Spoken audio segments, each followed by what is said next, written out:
All right, we are recording now. And so for everybody that's watching in replay land, yay, this is PEMF Course 3, Week 6.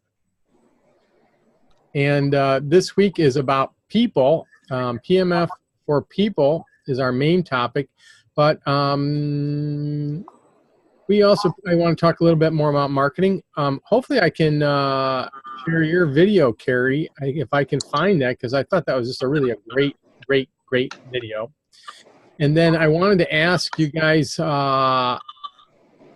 input on a couple different things. And then Tina is going to give us her elevator speech. Ooh. Yay. Yay. How's that coming, Tina? Good. Yeah. Can you hear me? I can. Yeah. So you tried to go to the dog show, but they said you couldn't go, you couldn't treat it because you didn't have insurance, or what was that? They don't allow any therapy at their dog shows at all. No massage, no anything at their shows. I think you just kind of hit a weird one. I wouldn't be discouraged, and I would still, now maybe it's a California thing, but I wouldn't be discouraged, and I would go to go to others. I'm sure that one is just a little bit. The way she phrased it, it's the woman who's in charge, and her name's Linda, and she really sounded like she was not happy with the person, is in charge and doesn't allow therapy. So it sounds like it's this person's own discretion. So I have to find shows that she's not the secretary of. And it seems like that park, that she's the secretary of any event at that park. Because she's also the secretary of there's a Doberman show at the end of the month, and she's the same woman in charge at that one as well. Yeah. Yeah, so you just need to find a new venue. Right. There are some venues that are like that. Like down in Florida at the big World Equestrian Games, WEF,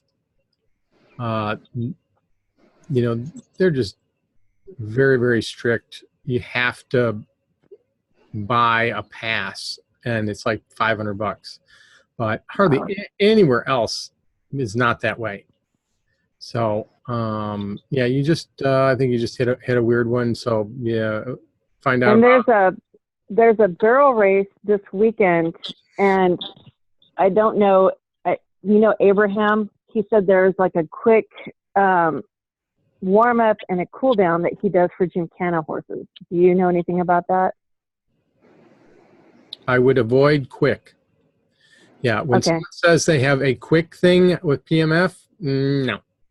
And I've been treating horses, just started treating horses again for Sam, and she's had her baby, but so she's not treating any horses. And I've treated, I don't know, 3,000, 4,000, 5,000 hours worth of horses. So but I haven't done it in kind of a while, except for my own horse, which is like so easy to do.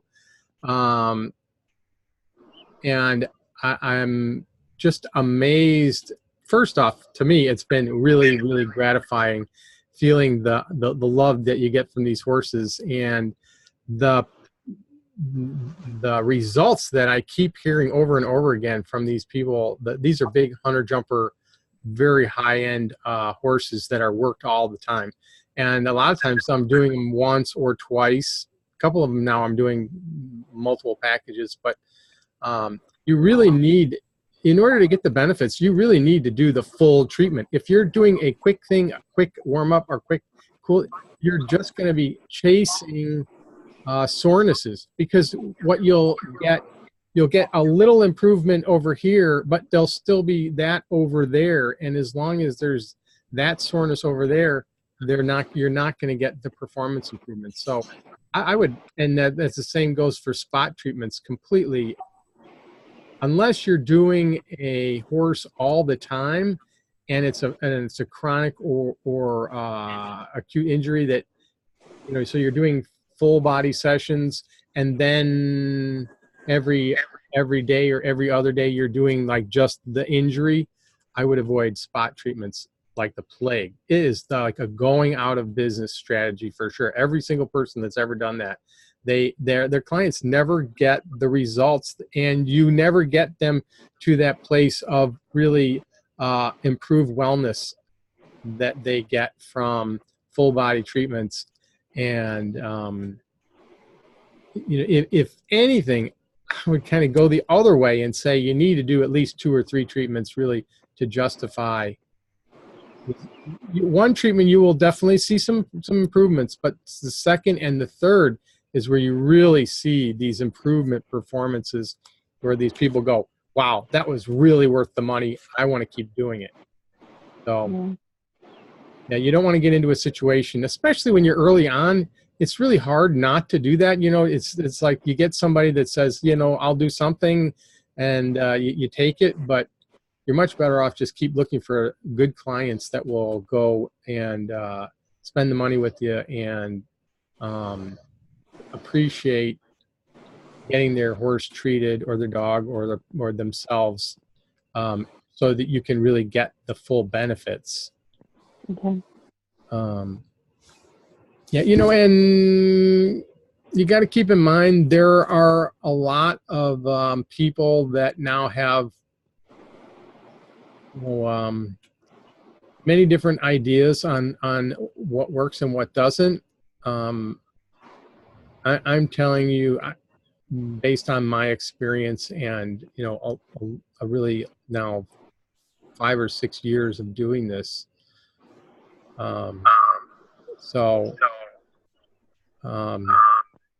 It's way better. It's the money to be made and the business to be done. If you look at people that are really successful in this, they go after the higher end of the market. They go after getting good clients that can pay the money, and that are doing it for improvement in their performance, and really have some major benefits. The people that go to the low end of the business, where they start charging $30 for a thing, and they'll do spot treatments, and they go to the cheap shows and the cheap barrel racing and all that stuff, they wash out. They never make it, because you can't make enough. The people that go to the top end and hold their price and do a quality job, just their business gets better and better and better. Okay. We're inundated with babies here. It's baby. Right now, my wife is babysitting Jasmine. Have you guys know Jasmine? My administrative assistant. She had a baby about a year ago, and here she is. My birthday. Ava. Yeah, they're birthday buddies. We were in the garden, so she needed a bath. She's so we're babysitting. So hi everybody. That's why I'm not in the class. And of course we got Sam's baby, who's adorable, and hopefully Sam's gonna be joining us today, and we'll get a little glimpse of Oren. Oren, I have to say, I'm so happy that they named their baby Oren. It was coming down to the baby was being born, and we had no idea what the name was. And there were some really unusual names being thrown around. But on the day the baby was born, my wife came up with this name Oren, which in Greek, they have a Greek friend that's visiting them. In Greek, it is Oren is called it's for in of the mountains. And I have a special thing with Oren, because one of my favorite books and authors is Louis L'Amour, and he has a book series called The Sacketts, and Oren Sackett is one of the brothers in the series, and he's a great character, so I love the name. So anyway, enough about that. Let's get to the meat of what we're here for. I think, Tina, you were working on your elevator speech, and yes. Just so happens that we have Sherry's elevator speech on the agenda, and this is an elevator speech that she's done. Oh my God, I've heard it hundreds and hundreds of times, and it was evolved through 2 years of being at in Wellington, being in a tent for 12 hours a day for 12 weeks in a row, talking to and treating really, really high net worth individuals, super rich people, and great equestrians down in Wellington. And she came up with this idea of of the raisin. You know, PMF so this is her raisin story, and we're going to play that. It's a great one to model after because we've just seen it be so successful so many times. It just really resonates with people, and that's what you want to do. You want when you say something and kind of their eyes glass over and they're like, whatever. Then you know, okay, there was something in there that really wasn't working. But when you hear it and people get it, and you go, okay, that's working. So, and then we also have our PMF for people. This video clip is a behind the scenes video that was shot at one of our Pulse Center's sales training events. That I've kept it in the class because it really goes into such great depth about how you use accessories to treat all kinds of different things. And these are Pulse Center accessories, but the concept is the same, even if you're just using a loop. You know, they talk. I mean, if you listen, they will tell you, "Oh, we're not supposed to be saying this. This is, this is how it really is, but we're not supposed to say that." So they really let you in on the real straight story about how to treat somebody and how to talk to somebody outside of, the company protected, FDA approved legal jargon that we really don't have to be concerned about. But the thing about people that and now getting back in and treating things on a daily basis, I'm first off I'm really kind of energized by the whole thing, but secondly, what you really want to do is as we're sitting here watching Carrie pulse herself,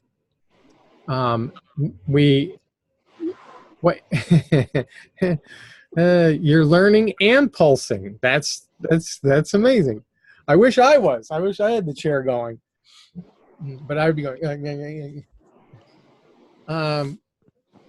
But what you really want to be doing with the people is, if everybody always asks me, "Oh, well, is it good for this? Is it good for this? Is it good for this? Is it good for this?" And the short answer to all those questions are, well, if it's cellular, yes. If it's structural, no. PMF is not going to change the structural thing. Like, for example, for your backbone, if you have your vertebrae and they are physically pinching a nerve, you're going to have that operated on and have the bone taken away from the nerve. But what PMF will do is it will reduce the inflammation that surrounds most pinched nerves. And a lot of times, if it's not structural, then the inflammation will be gone and so will the pain. So if it has to do with returning the cells back to their natural state, then PMF will help.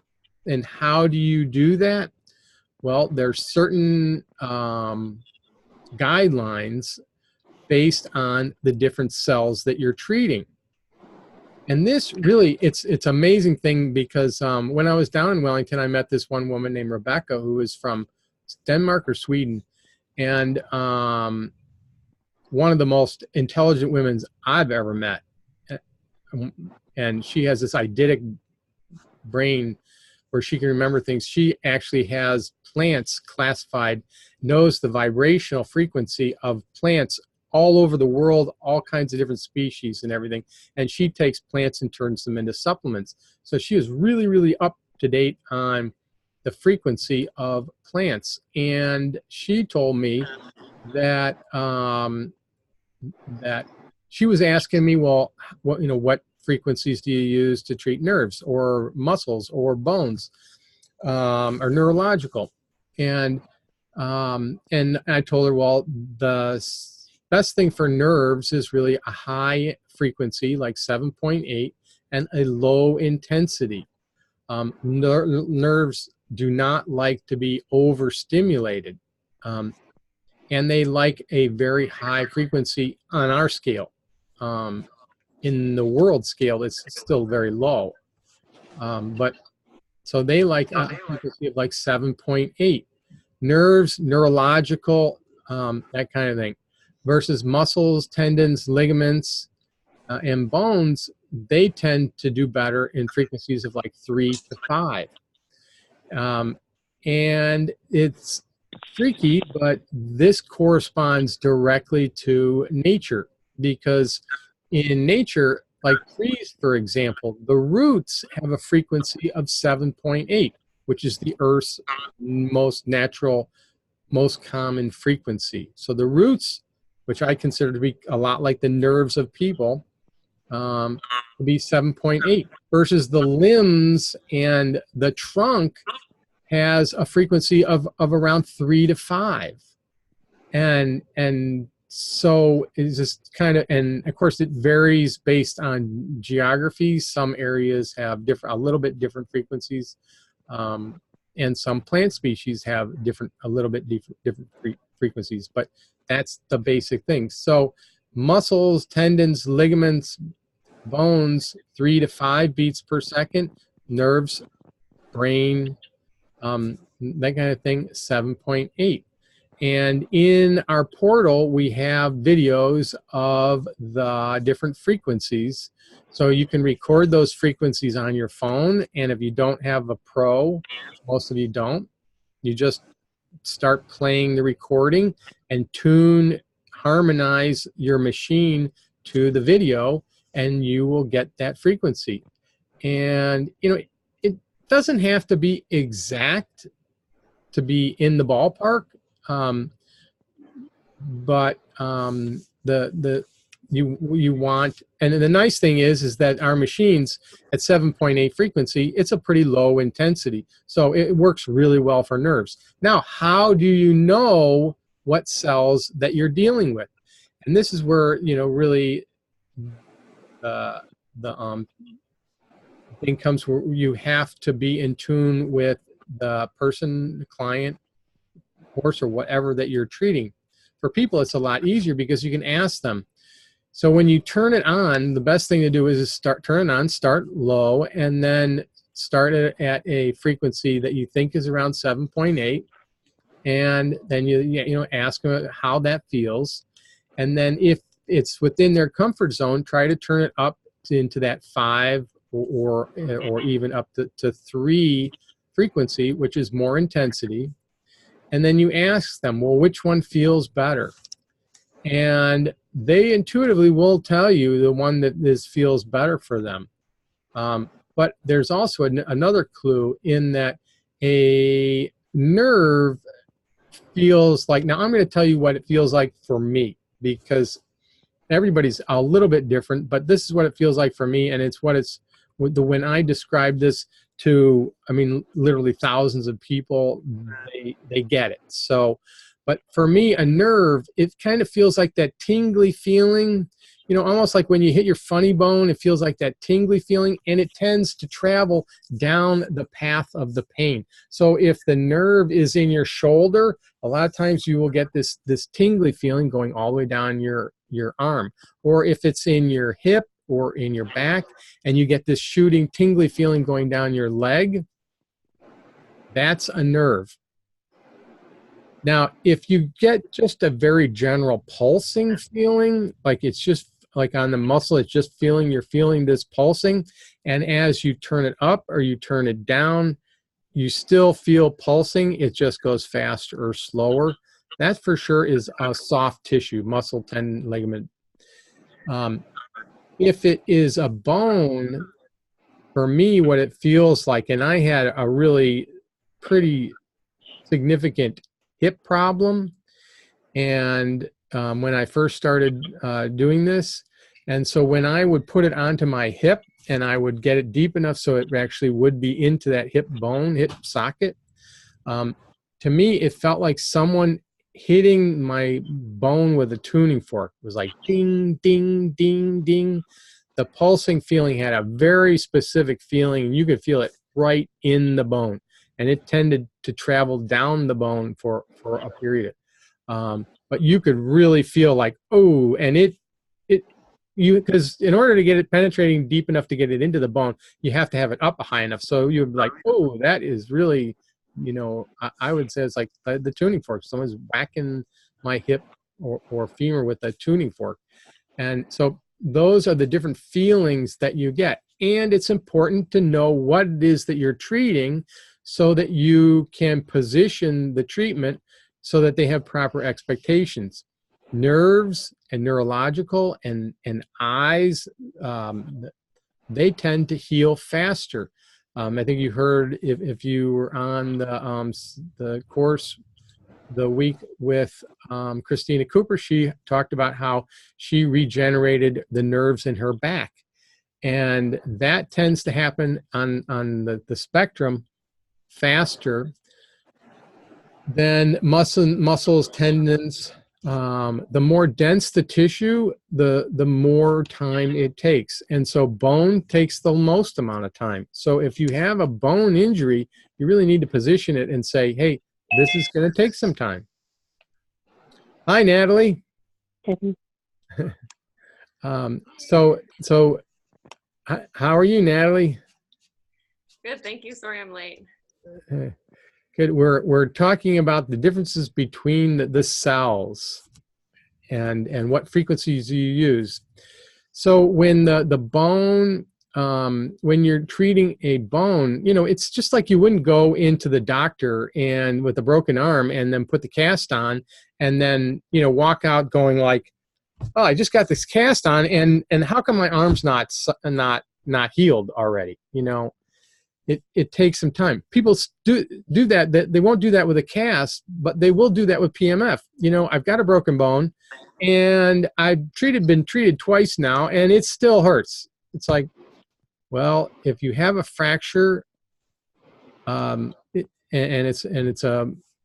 a fracture of a bone, and it's going to take a while. This is not magic. It's science. It's nature. It still takes time for those tissues to heal. But the nerves, well, nerves happen fast with PMF, but on their own, they take forever. I've had people with nerve injuries that have lasted over a year, and they heal so slowly. And then they'll go and treat in a couple of days. They'll be like, wow, this is so much better. So that's the kind of general guideline that you use when you're treating people. It's not so much the symptom or cause or what they've been diagnosed with.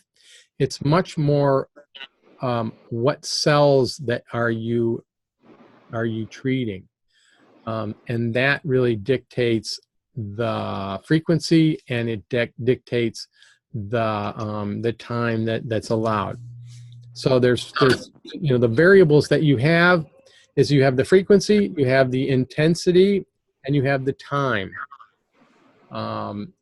So those are the variables that you need. And of course you have the different accessories, and the whole reason to use the different accessories is really to get the frequency and the intensity right for the specific spot that you're trying to treat, and then use the different accessories to really get into as many different angles of the cells that you're trying to treat.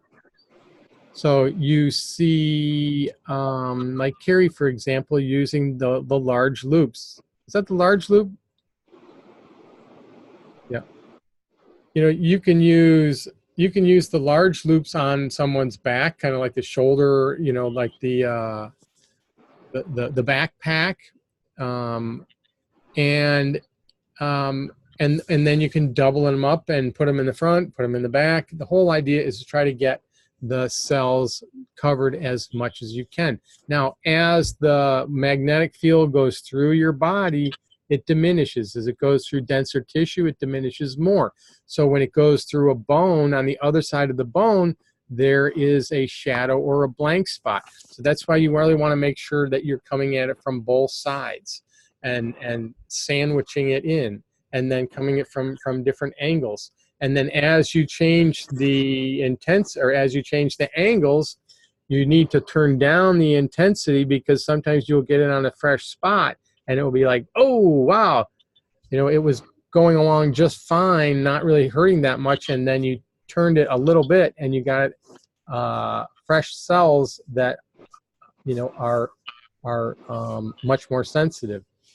So every time you really make a major change in the direction of the treatment, you do need to turn it down and reintroduce it by starting out slow. And the whole way I always do it is I start out slow and I start saying, okay, I'm going to start turning this up. I want you to tell me when you start feeling it. And then they start to feel it and they go, okay, well, can I turn it up a little bit more? Tell me, you know, it should not hurt, but I want you to be able to feel it, and then tell me how it feels. And then you let them tell you how that feels. Some people have, you know, different, they have different tolerances for pain and different ideas of what is acceptable. Like if you're an Irish show jumping guy, you know, they want to have it as high as they can possibly have it. If there's no pain, there's no gain, you know, like turn it up. But it's power. The power does not always, the power is not where the healing is. It's the pulsing. And the more you turn it up on a spark gap machine, the slower it goes. So you do want to have it beating as fast as possible, as deep as possible. So that's the trade-offs that you have. So with that kind of background, I'm going to start out the video that is the behind the scenes with pulse centers. I think everybody here has pulse center stuff. Natalie, do you have? I'm not sure if you might have a MagnaWave or a EchoPulse, but I think everybody knows Marsha and the other lady that was here. I can't even remember her name now. She's gone. But Marsha is one of the head product specialists at Pulse Centers, and Natalie, you have as a spark gap chamber. Do you have a MagnaWave or EchoPulse or a Pulse Centers? I got it from a guy. He has a thing called PEMF, but he gets it from a guy who makes them in Las Vegas, actually. Looks just like the MagnaWave spark chamber. Okay. Yeah, MagnaWave has they're made. It's actually in Nevada, but yeah, so it's the same machine as a MagnaWave, just a different sticker. Does it like a PMF 120 or something like that on it? Yeah, he calls it the PMT 120. Oh, the PMT. But yeah, so maybe Nevada is where it came from. I don't know, somewhere. I didn't bring it across the border. Is it a green? It's a black case, a black Pelican case with the big wheels, and it looks just like that MagnaWave one. Yep. So yeah, that's a PMT. Yeah, all the same manufacturers, exact same machine. Yeah. And do you have the really large double loops or the? Yeah, I got the large butterfly. Well, I guess the large loops, the small butterfly, the paddles, the mat, the small loop, and another large loop. Okay, good. Now, there is a big difference, though, between your double loops, your large double loops, your butterfly loops, and the pulse center double loops. Your double loops, if you look at them, they're really a one large loop that's been figure-eighted and taped in the middle. That area that it's taped at, that's where all the power is if you separate those loops. It's still one large magnetic field versus the pulse center has two magnetic fields that join together as one. The pulse center double loop has a junction at the top that there's no power coming out of. Yours, that's, you know, so your magnetic field really is one magnetic field that's just been put together. If you keep in mind that, like if you split it, where it's taped, that's the highest amount of intensity that out of, and then the intensity diminishes as it goes down through the rest of the loop. So you're actually better off using the single loop, or if you're using that large double loop, using both loops together, and then it's much more of a uniform magnetic field. So when as soon as you split those two apart, you're really concentrating the magnetic field at that point where they're joined together. I don't know if that makes sense. Yeah, it totally makes sense. I realized that when I saw the videos that you guys provided from the beginning, and it just makes sense. It looks exactly like it's just been looped and knotted at the top, kind of. Yep. Yeah, I think it is taped. Yep. But as far as the pulsing magnetic field, it's really the very same. The spark gap chamber works the same way as the pulse center thing. You're just your loops are a little bit different in that regard. So you know, when we're talking about that, just keep that in mind. Sounds good. Thank you. All right. All right. So I'm going to play this, and I'm going to turn the chat on. So if you guys have questions, go ahead and throw them in the chat, and then we'll get to them when we come off. All right. Let's see. Share.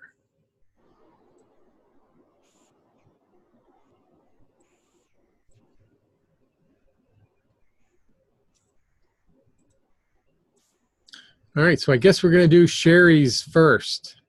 As being like a grape, like a round grape, and it actually has. Think of a healthy cell in your body as being like a grape, like a round grape, and it actually has an electromagnetic field that goes around it, just like the Earth's magnetic field. People don't realize that the Earth's magnetic field is actually responsible for life. It's a necessary element. It gives our bodies energy and helps to keep us alive. The first time that was discovered was when the Russians sent a guy to orbit the Earth, and he came back in a couple hours nearly dead. He had early aging syndrome. His muscles, he had lost muscle and bone, and he actually ended up dying early. So they realized it was because he had left the Earth's magnetic field. NASA went on to study it because astronauts would come back with what they call space sickness, and they literally would have those same type of reactions. So they actually were trying to disprove it and ended up proving it. And they now have patented systems that are in all the astronaut suits and all the space stations. And it's my own little secret belief that eventually we'll all need PEMF, but that's another story. So what happens with that little healthy cell that's like a grape? It's got an electromagnetic field going around it, and it has a charge, just like a battery. As a matter of fact, if you get an EEG or an EKG done, what that's doing is it's actually measuring the charge that's in the cells of your heart or your brain, okay? Well, anytime, so a healthy cell, what's happening is oxygen and nutrients are going in, waste and toxins are going out, you've got good circulation, you're healthy, you have energy. Two healthy cells just like two negative will bump into each other, okay? Well, anytime a cell gets depleted in any way, which could be from aging, from overuse, athletic performance, from injury, illness, toxins in our environment, in our food, all of the Wi-Fi frequencies that we're being bombarded with, that grape literally turns into a raisin. And the cell membrane becomes hard and impermeable. So now those toxins and waste get stuck inside. That's inflammation. Oxygen and nutrition can't get in. Those little happy cells that were bouncing off each other now start clumping together. You get a feeling of like a knot in your back. That's actually those cells clumping together. And it's the cell charge literally goes down. It's been proven that all disease is predicated by low voltage in our cells. Like as an example, a cancer cell is the lowest voltage cell, just kind of limping along. So what's happening in your body with this PEMF, it's replicating the Earth's magnetic field. It's recreating nature. And as that ticks on, the magnetic field goes through your body. As it ticks off, it goes off. Well, those healthy cells, it goes right around. The cells that are depleted, it's contracted to. When it ticks on, they expand. When it ticks off, they relax. That is what is termed cellular exercise. Opening up that cell membrane, letting out, when that gets open, the waste and the toxins go out, oxygen and nutrition come in, and other more complicated things with sodium and ions are going on, and that charge literally starts going back up, which starts the healing process. So PEMF can relieve your pain, not by masking the pain, but by literally starting the healing process. And then it just kind of almost gives your body like a recharge or a jump start, and helps the body to heal itself. There's a doctor, actually, we talked about in Canada, Dr. Maka Hagas, she's a professor, who says PEMF doesn't treat any specific condition. It stimulates the body's self-healing and self-regulating capabilities so that it can heal itself.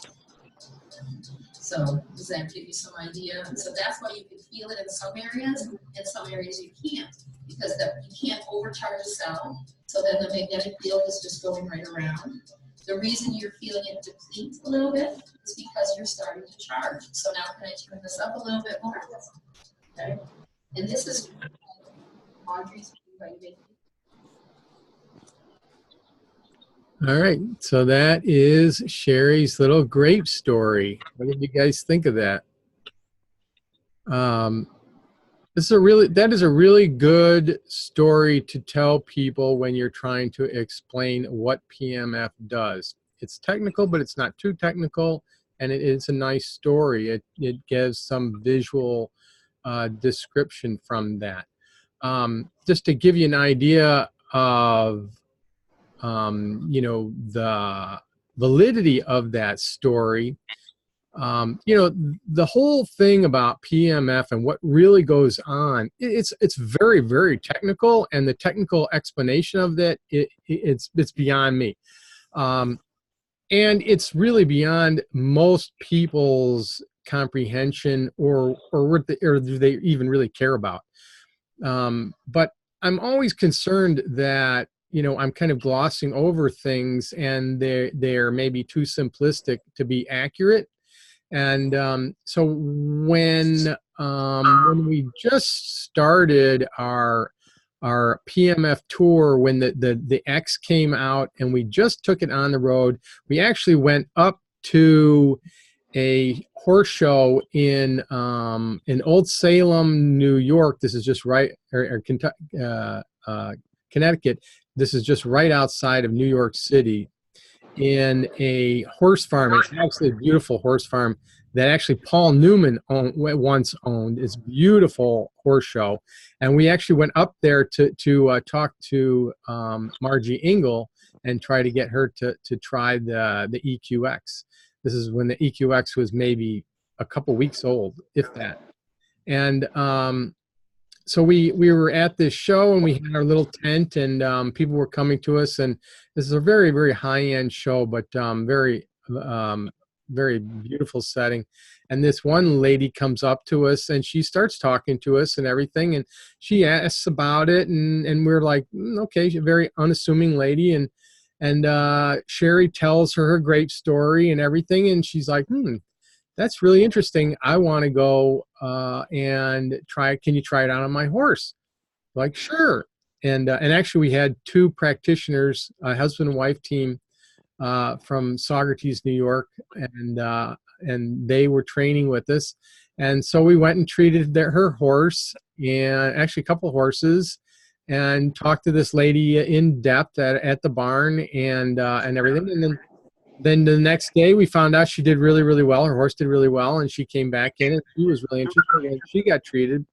And we got her name on the release. I think it was the release form or something like that. Well, Sherry is like this research nut, and she goes and starts, oh, can I like you on Facebook? And the lady's like, well, okay, and she told us she wasn't very forthcoming about what she did. She's like, I work in New York City. And she told us, though, by the time she gets into New York City, she gets out of the car and she's so stiff and she's sore all day long. And it's really, she's probably, who knows how old women are, in their late 40s, early 50s, maybe a little bit older. I'm not sure. But she said that she is like just really stiff all the time and sore, and it's really hurting her riding and her quality of life. And she ended up buying a system from us. She liked it so much. Well, when we found out, who she was, we, of course, looked on Facebook and Googled or whatever.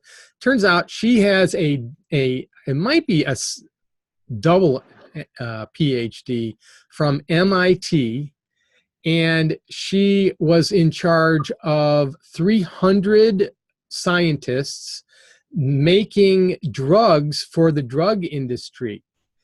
And this lady was like ultra intelligent, and her husband was another big time executive in the drug world that also their business, her husband was in a different company than she was in, but their businesses were basically developing pharmaceutical drugs for the drug industry. So this is probably one of the premier minds in the world that listened to our explanation of PEMF and was like, yeah, that makes sense. And then when we found out who she was, we were like, her name's Patricia Herder, by the way. And you'll see her in some, she engages sometimes in our social media and stuff.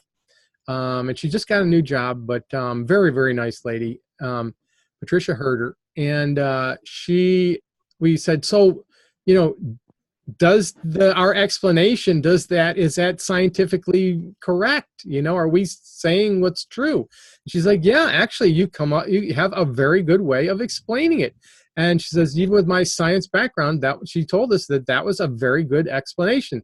So from then on, we were like, okay, the grape story, that's it, So if you're looking for a good way to say what PEMF does, memorize that grape story and make it your own, and you can say it with confidence that it's true, it's valid. All right, so the next, you guys have any questions on the grape story? No? Do you like the grape story? Yes. All right, so here's our next one is,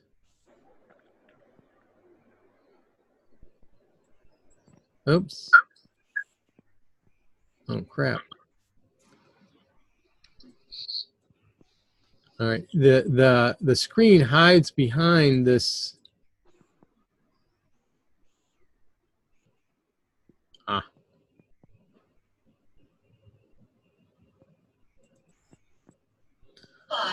Is when they talk about using some of the smaller accessories, for instance, for doing the shoulder, is they have it.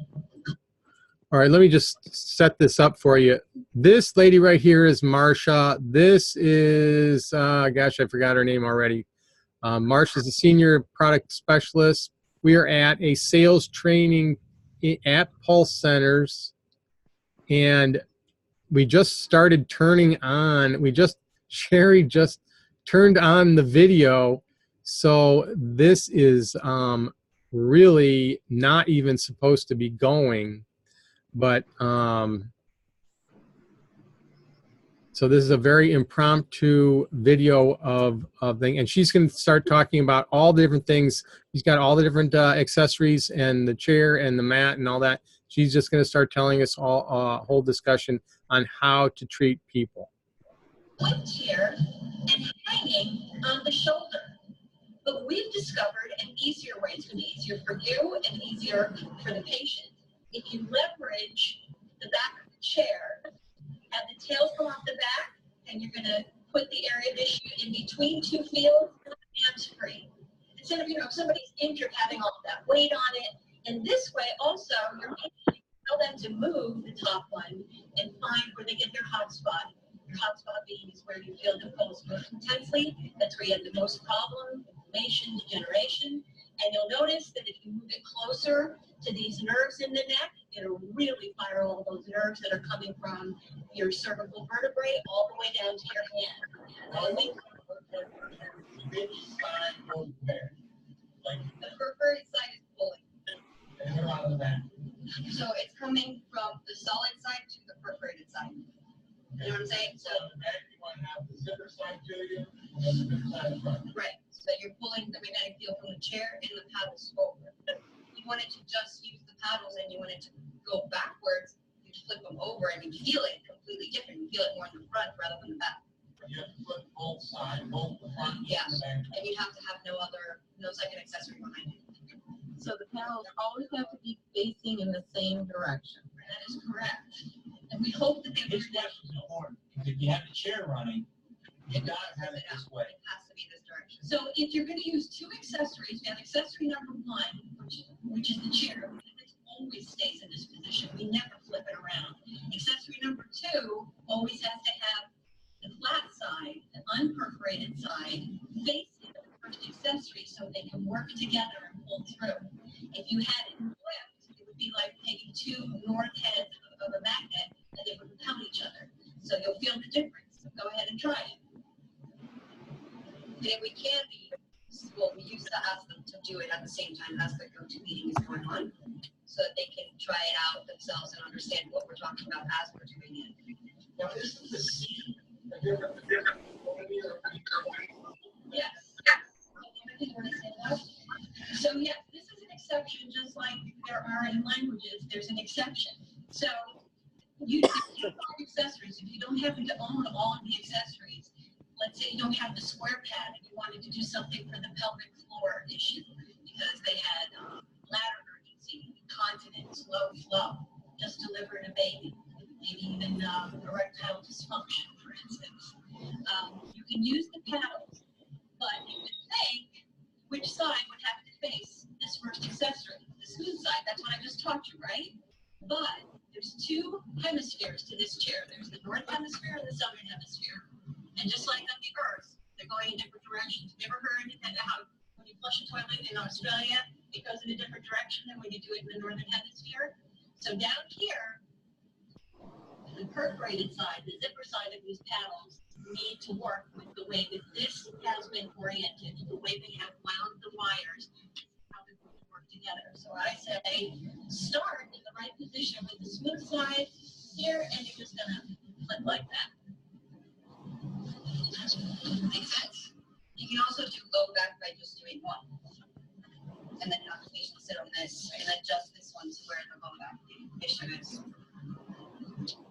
And so almost everybody has the rings and the pad. You might be asking, well, they're both nice and small, and you just use the paddles on one of your shoulders. What are the rings for? The rings are constructed very differently from the paddles. So you want to show us how the paddles are constructed? Yeah, so they come out in a spiral all throughout evenly throughout the entire accessory. That, of course, is completely different because it's 9 revolutions of copper coil, one on top of the other. So this is very broadly delivered. There's only about 2.5 revolutions of cable. So you can imagine it broadcasts into the body very differently. Here, very concentrated, and this concentration is good for getting into joints. So especially like in a shoulder joint. Now, sometimes people think this feels better. Is one better than the other? That's what it feels, exactly. If you feel that that gets to the issue better, then you're going to want to do the therapy and then your body talking to you. Listen, same thing goes for setting the pulse rate and setting the strength. Everybody wants to know, what pulse rate do I use for a shoulder? What intensity? What we have discovered that it's not so much the pulse rate and the intensity that you need to use a number. It needs to be comfortable to the person. Otherwise, you're disturbing them, you're aggravating it. They want to feel it just enough, and it's the consistency of doing PEMF that makes it work, not setting numbers, not really. And when it comes to the difference between the rings and the paddles, just like when you go exercise, you don't always do the exact same workout every single time because your body gets used to it. If you want to switch it up, same thing. You can try one session doing it with the rings, the next session trying it with the paddles. The paddles is going to grab a larger area. You can also work out those muscles around the shoulder that you're trying to work on. This is going to be a lot more specific, more focused, more deeper into the issue then the paddles will. So you want to try switching it around so that you keep the area rehabbing constantly. It's more challenging to get a wave to go deep into fat and into bone. So more concentration you get from these smaller accessories, and especially this with 9 revolutions of cable in each. So leveraging with the chair, very smart idea. When I want to go back down, we'll talk about tracing the pathway. So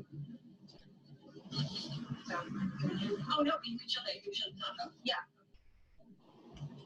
So the square pad is great for isolating different areas of the back. You can use this for going for the upper back or the lower back, depending on what you're trying to work on. It's great for doing what she was saying, tracing the pathway, working on the area where the issue might be originating from, and then also targeting where the issue is manifesting so that you can target both spots simultaneously. So if you wanted to, after you turn on the whole body, and that's what these bigger accessories are for, turning on the whole body, we say charge the core by putting your core in between 2 fields. So this is an exception to the rule. Sorry, this is not a smooth side. It's the black side, and the seam side goes out in order to work with the chair. So when you look at the chair, you want to match the way this is. Make sense? Now, to be honest with you, this overwhelms me. I don't prefer this. For petite people, you can also do what we call the figure 8, like this. So we're getting the lungs, the heart, the kidneys, the spleen, the liver, and we're engaging the lymphatic stations, the lymph nodes up here, the lymph nodes in the thoracic, if you're lucky down here. How come those panels are that way and the pad was the other way? Shouldn't the panels be going out? That's what she was saying. This is an exception to the rule, simply because this is a separate seat therapy pad. It's not an accessory that goes alongside the bigger therapy pad. It's made differently, just the way that the lighting is put together. So you can, these are just tools, and we've learned more from doctors who are very creative with these tools as much as they've learned from us. And the taco came from a doctor. I don't know who it was, but for anything that's happening below the waist, if it's a knee problem, if it's peripheral neuropathy, it can be originating where? If the doctor's in the room, ask him, and he'll say it, coming from the lower lumbar spine, right? So we can isolate, we can turn off the chair, and we can isolate to a smaller accessory. Now, I could leave the chair on, but I'd rather target more energy, 100% of it, into something smaller, since I've already turned on the full body, right? If you left the chair on, market, and you use that with comments to pull the polarity up at the bottom half of the taco. You know what? It's so powerful. Technically, you're right. It's so powerful you won't notice a difference. You won't skip a beat. So the idea is to sit on this so your sitting bones are on the bottom half, and the top half is going into the lumbosacral area. So they can just sit right on it like that. Now, is it intense? You bet. It sure can be, especially if they have sciatic nerve issues. If they have piriformis muscle, which goes around and very near the sciatic nerve, this will get that too. Also for upper shoulders, lift it up, you can isolate up there. So again, have the chair off, 100% here.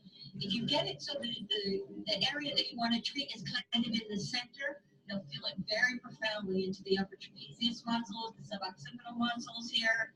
It's powerful. If they feel, oh, something in my shoulder too, well, in that way we say it's, I don't know if we can still say this, diagnostic. It's telling you that wave is bumping into inflammation that you didn't even know was there. It's an old car accident, or you played football in college. So we can add the paddles or the rings.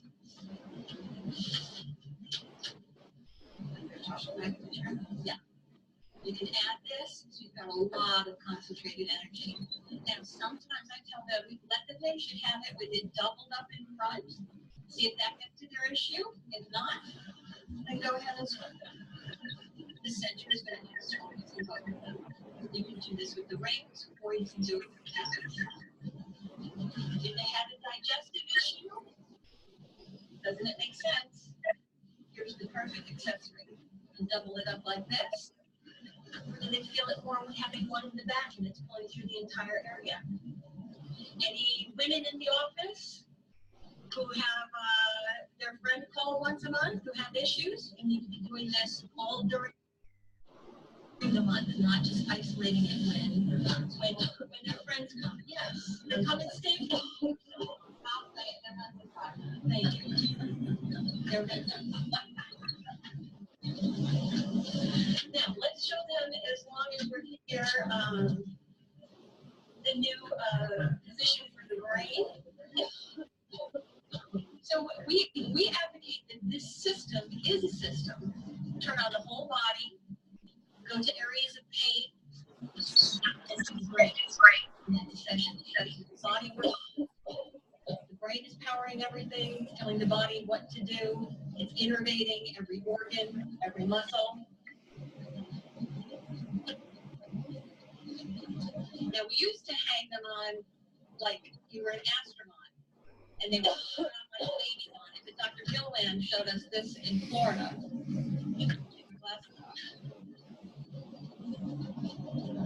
And Monica, I don't know if you do, but I sometimes put Velcro around there. Yeah, she's just holding it.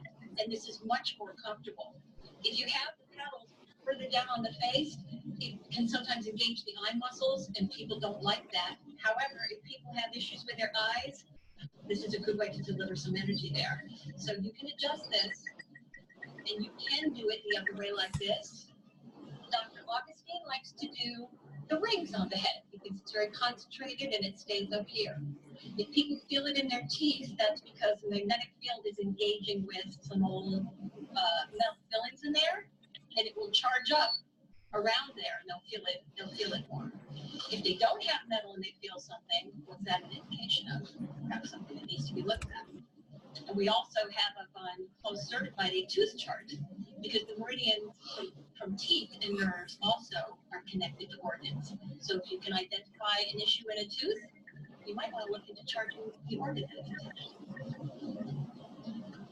Okay, let's do a tracing the pathway for something like carpal tunnel syndrome. Okay, it's painful down here. It's a very fibrous tunnel, and nerves get inflamed. With like a little blanket or something. Yeah, it's good to have blankets or pillows so you can make people more comfortable if they're going to sit here. So for this tiny area, we do something concentrated like the rings, put it in between, and then we're going to put a paddle up here. Why? Because oftentimes the issue can be coming from up here. It can be coming from the neck, from the cervicals. Those nerves travel down into the shoulder, and they get entrapments and impingements all the way down the arm.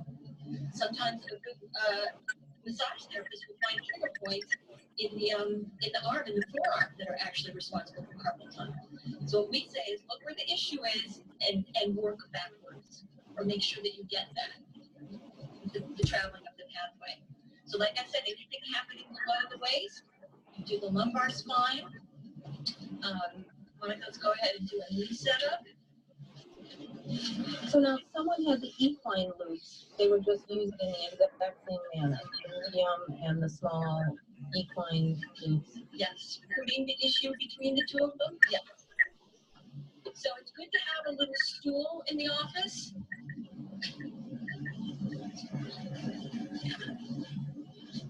So some people get swallowed up in the chair, and it's harder to get at the knee, so it's good to have that.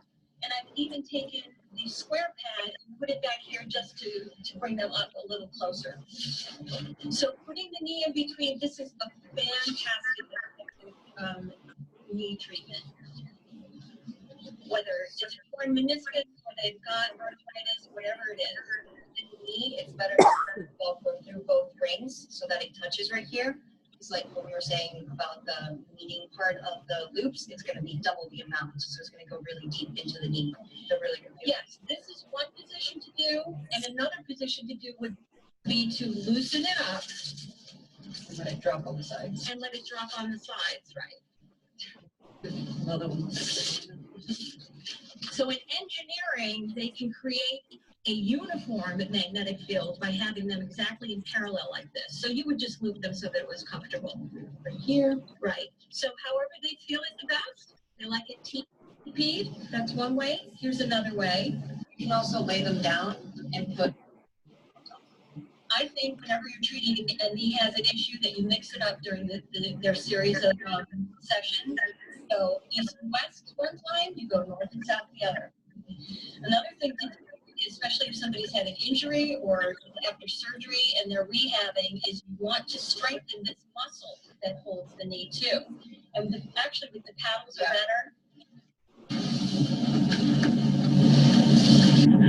And you could have received a very thick piece of Velcro with your system, and you don't have to do it out to Monica, but you can show it to them. And get this and get a nice big pulse so that you're getting a muscle contraction, right, Tim? Right in that knee, right above. You're bringing a lot of circulation to the area, challenging that muscle. The muscle that holds the knee is very important. Also, why you want to get the lower lumbar spine, because if those nerves are not sending signals to the knee and the muscles around the knee, that knee gets sloppy and you don't even know it, and all of a sudden you've got arthritis. So this is as preventative as it is reparative, really, and that's a slow education for your patients to tell them more about what PEMF can do themselves. Hi, Jojo. I found studies that say that this can have protective benefits for the cartilage of your knee.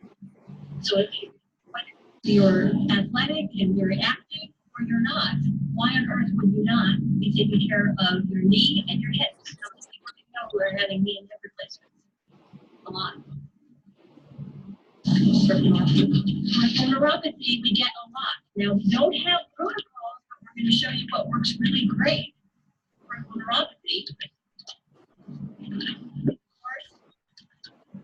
We want to do the lower lumbar spine after we've done the whole body.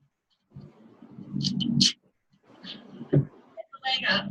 Now, there are a lot of deep nerves that go through your calf that feed to those nerves into your feet. So we create a tremendous amount of energy and circulation, and then of course the boot would not be on. And you can really turn it up, because when you're not up here on the floor where you get a lot of muscle contraction, you can really turn it up down here, bones and ligaments and tendons. So you can't run two accessories at once. Like it's like max. 5 pulses exactly. Yep. Again, I'm going to tell you it's the consistency of the sessions more than it is that 5.5, because you're right, we've got bone and that's the strongest. So that nerve, so need too, so you gotta read those up again. I hope you understood from Paul Certified that the strongest the machine can be on the Pro is at 5 pulses per second, crank your magnetic field strength all the way up, and in these accessories, the accessory of the rings with not 18 revolutions of cable, that's the strongest accessory and the strongest pulse rate and the strongest magnetic field strength. You don't have to be the strongest to get results. We know that. But you can be. And especially on bone and ligaments and tendons, you sure can't go there. That's where it feels strongest, or that's where it actually is strongest? But it actually is the strongest, especially with the rings. Literally one of the strongest. At 5 pulses. So if you're looking on the window of your Pro right now and you've got it at, let's say, 5 pulses per second, and you've got it at 80%, say, in the magnetic field strength, if I go to 6 pulses per second, it's 10% less than 80. It says 80, but it's really 72. And then when I go from 6 to 7, another 10%. And the reason we do that is so you can work up in those higher pulse rates. Because a lot of doctors do like to do that. The brain is supposed to be trained into about, the sensory motor rhythm rate, they refer to it. It's 10 pulses per second. There is actually PEMF for depression called the Neurostar, and that's what they do. Put a specific place on the brain, 10 pulses per second. Of course, there are many, many different frequencies in the body, and on a molecular level, on a tissue level, on an organ level, they're all different. But your body will take what it needs. And if you're doing somebody and they say, 7.8 pulses, I don't like that. It's too fast. Your body's telling you they don't need that right now. We've got 19 other choices. We're going to find what feels right to them. But I found that 2 pulses per second is what I introduce. Then I immediately introduce them to 7.8 and ask which they feel is better for them right now. And lots of times people say 7.8. I think it just evens it out. It's nice and smooth. So it's good to have wipes, alcohol wipes. After you've done somebody's foot, you might go, oh, yeah. The next person comes in and goes, I've got TMK. You work up there in my face. And so, fantastic for anything on the face. People have sinus issues. Don't hesitate to put the paddles on or hold those anywhere there's an issue. Down to a finger in between two of the rings. What about the neck? We seem to have a hard time reaching people that have pain in the neck. Yeah. So by leveling one on top of the other like that, you're going to be able to get a little bit more curvature that's going to go along with the neck. And it's also going to be working on a little bit lower on the spine as well. A bit higher, so you're going to get energy both in the brain and on the spine. But that's going to be the best way to kind of curve along. Everybody's different. You look at people and they all have a curve in their neck, right? And some people have only, 6% of a curve. So you're going to have to adjust this for what makes them comfortable, And I also, when people have neck issues, I like to get them on the bed and have them laying down because you have gravity working with you. And they'll make a lot more contact on the bed. I found that in the chair, trying to get to the bed, square pad, because the pad is more valuable. It's just a knife. Have you ever tried lying down? Yeah. See, this is the challenge. And Paul even built rings. We don't have them here. Have you ever seen them, Mark? Wendy knows about them. And it looks like somebody took our rings and destroyed them. Squished them. And they're square. They tried to make it, so that it would cut. But not on everybody. And it's everyone's neck is a different size. Exactly. Paul said if they want to have some custom made, he would make them for them because we get this comment that it's very hard to get at the neck. You know what I think of using? So I'm going to put it on your shoulder. Right? Using the paddles, slide them to the back a little bit further, and then when you Velcro it towards the front, and that's going to hit a little bit more on the top like that. They seem to feel it a little bit more when it's right up here, rather than the back. Yeah, it's right down here on your shoulder. You're saying Velcro down. Just Velcro up here so that it pushes it a little bit forward, right? So it's going to curve more with the upper part of the shoulder rather than back in the shoulder. Now, someone told me to actually roll those paddles. Is that correct or no? Yeah. You're going to deform it eventually. That's what I thought. Yes, and it's just deform them. Yeah. Okay. The pad, the way that it's constructed, it's a little bit easier to bend it without having any issues, but the paddles are the wires close together. Okay. And you have to remind people, the reason that you have a problem in your neck is it in the muscles here because you've been in front of the computer and you're driving the car and you're on your phone. Is it really a muscle issue or is it really a cervical degeneration up there or you have a bulging disc? If they know the difference and the doctor knows and if it's a bulging disc, you can get right to it with this. And yeah, it's not the most comfortable thing in the world, but I've worked on lots of people. They're like, there it is, right there. And you give them control. You give them control to angle this right into where their bulging disc is. And they can get some relief. The other position that we always talk about is going more on the seat pad, just because everybody thinks about the foot seat. So that's one of the last things that we always on here, right. Square pad with the feet, not square pad with the footstool. So you have two ways of using it. Sitting where it's going upward because it's curved with your body, and then you lean forward and slowly start straightening up until they feel that hot spot. The other way to use it is like this. So it depends on who you're working with. Okay. This is more for women, right? Yeah. Okay. And then for added, you can add the paddle to the right and front. And what is the for sciatica? What was the recommended setting? Oh, see? Well, wasn't there a certain 78% that had been found to work? Yeah. Here's a whole other subject. And I asked doctors when I muscle test, and some of them do and some of them don't. And I think it's an issue. I think it's something we all look into. Hopefully, getting somebody to do just a rudimentary training of how to muscle test for what organ. Is it 1 to 5 pulses per second or 6 to 10? Is it at this rate or this rate? And he gets tremendous results. And he said, in general, I said, if you had to make a generalization, what can you tell us? He said, on the floor, a lot of people test for 7.8 pulses per second, and 38% And that's for sciatica. but I can tell you plenty of other doctors are going to tell you something different. And that's why I do believe, and Dr. Pollack writes about too, is the consistency of the session that gets the result. We aren't a medical device, let's be clear. So, you know, I was on PubMed, I read about, fibromyalgia, and they did it at this pulse rate, at this frequency. Well, that was a medical device treating fibromyalgia. We are general PEMF exercise. We believe if you turn on the whole system and the entire body, all of its systems are charged, that the body will come into balance. Setting it where it's comfortable for the Where person. it's comfortable, exactly, and doing it consistently. This isn't medicine, exercise. If you've ever engaged in an exercise program, you have to do it with consistency.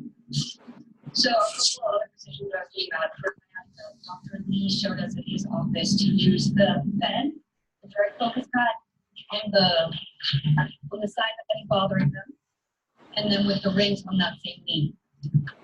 So like that. Yeah, he's got results this way. Okay. So again, these are tools. If you come up with a creative idea, try it. Putting an area of issue between two fields, just tracing the pathway at the same time. And Dr. Lee also said during the lunch and learn, somebody asked about a stroke, right? And he said, sometimes I put them on the bed on that side for their whole session, the side that they had the stroke on. And then he also does the head. Thinking of Parkinson's, you would treat the head correctly? Of course, you would treat, he says turn on the brain, right? That's the master control center. For everything in the head, right? Turn on all the major organs. Yeah. And then focus. We're talking about it. What I about the Dr. we used to say head first and then body. Okay. We've got a lot of Alzheimer's. But if we turn on the lymphatic body and then those headaches and some of the Alzheimer went away. Headaches. We would complain with headaches if we did the head first and not the body. Okay. The body was ready to drain what was up here. That could be because it's the first time too. Right.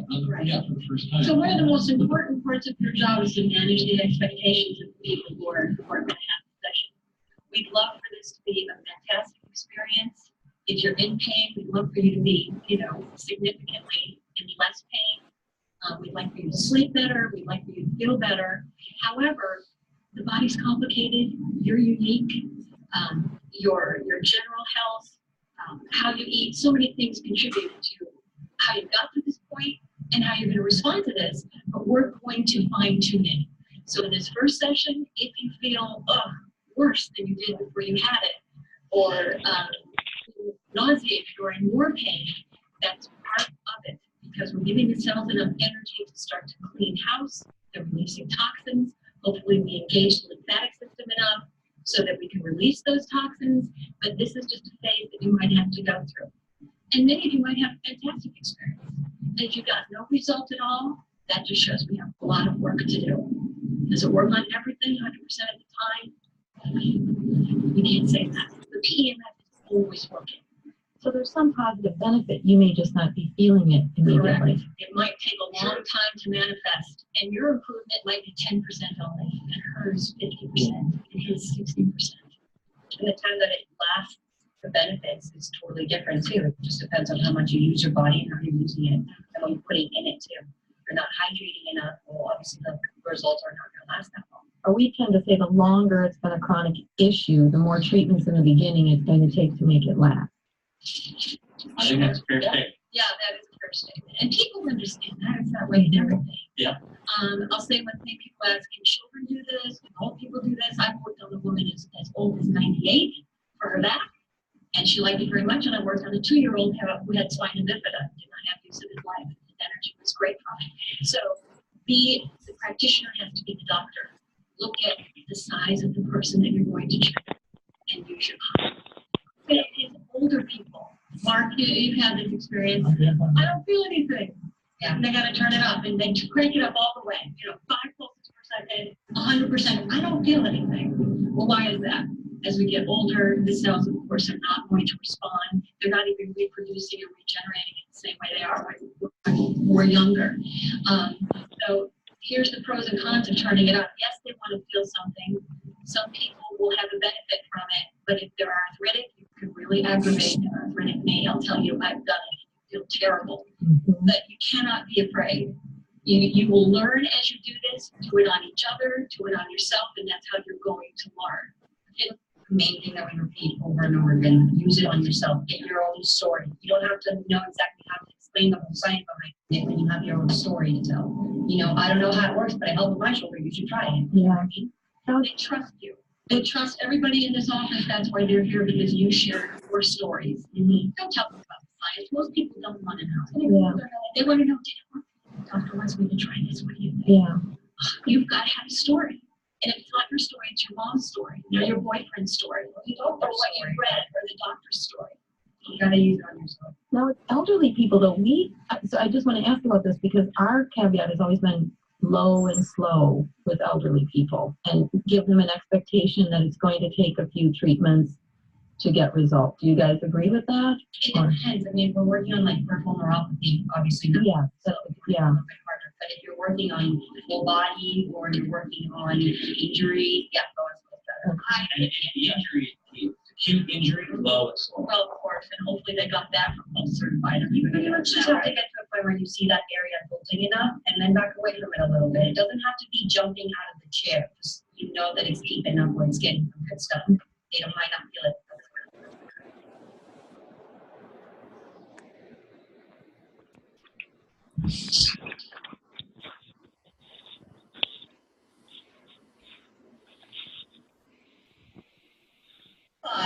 Is when they talk about using some of the small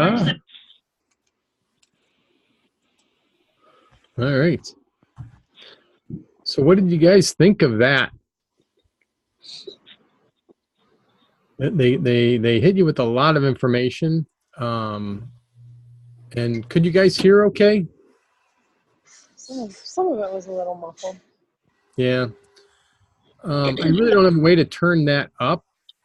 I have the volume up as loud as I can go, but on a stroke person that has mini strokes, so they're not disabled anywhere, but they have mini strokes, what would be your recommendation to treat them?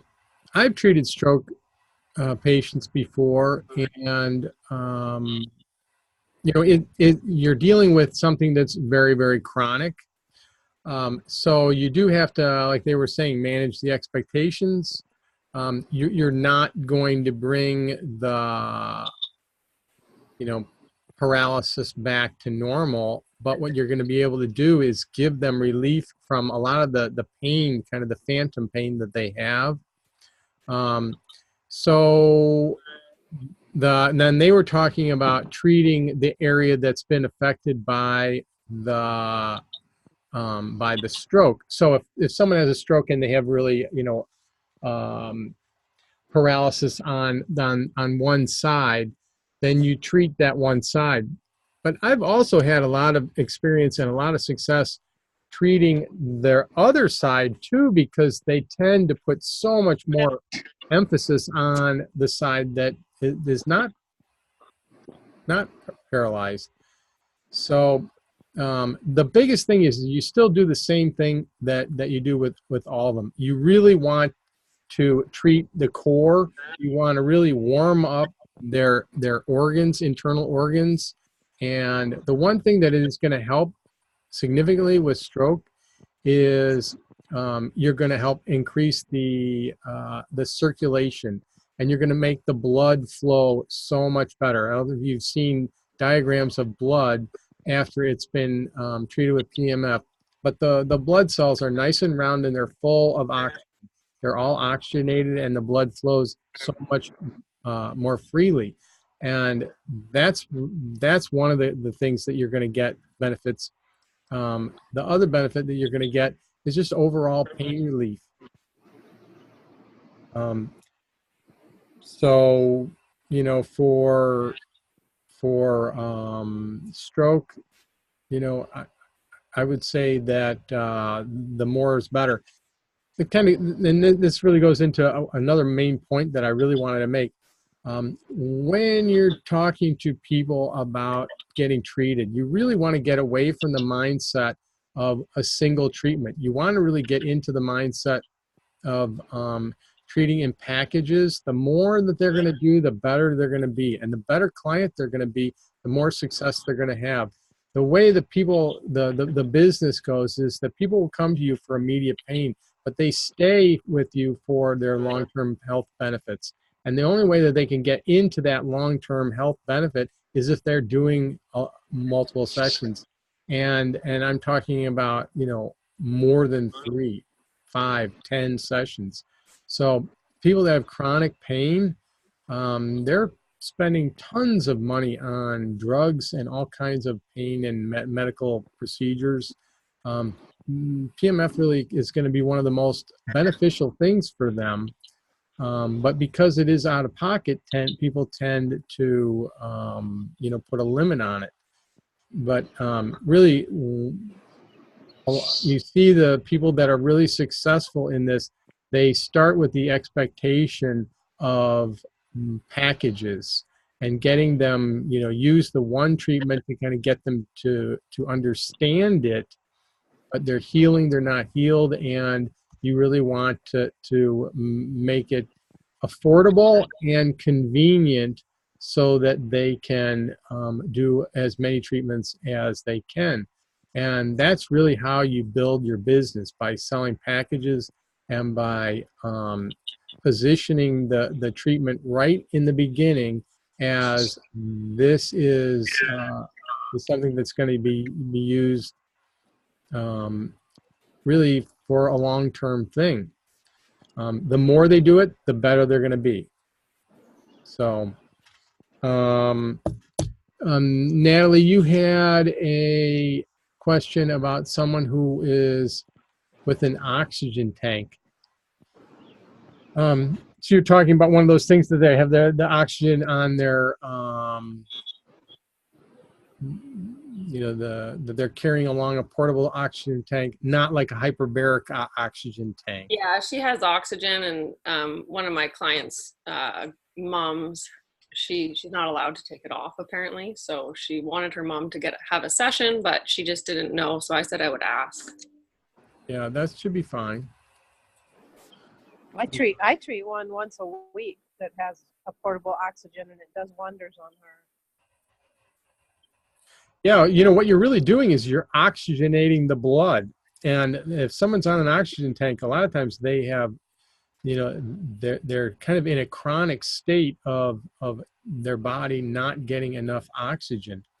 So for them especially, you really want to treat, you could see how Marsha and Monica, I finally remembered Marsha's name, or Monica's name, but you could see how they talk a lot about treating the full body. And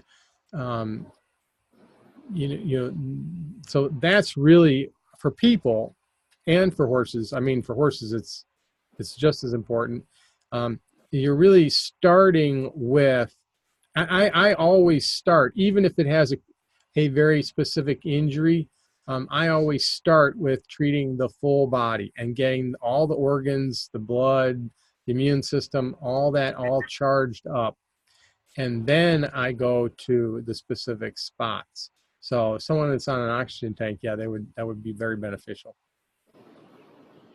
Is there any worry about blood clots? If somebody is prone to blood clots, would the therapy be okay?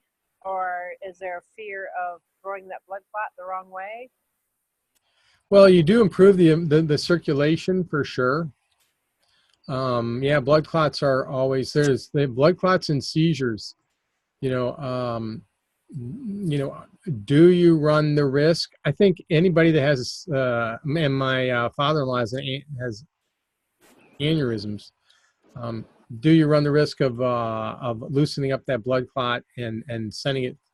You know, that's one of those things that if you have a concern like that, I would have them get talk to their doctors, because if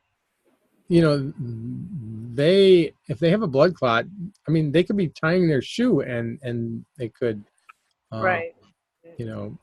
And you probably don't. There's many you probably don't even know they have blood clots. Right. But what it does do is it oxygenates the blood. It really takes their body back. This is what you have to really keep in mind. What it does is it returns their cells back to their natural state. Okay. It doesn't do anything more than that. It returns your body back to its natural state. And your body's natural state is pain-free, healthy. So it's not like, you're not like supercharging or changing the dynamics of anything. You're just returning your bodies back to its natural state. So, if their natural state happens to have a blood clot that cuts loose, and I had one person that was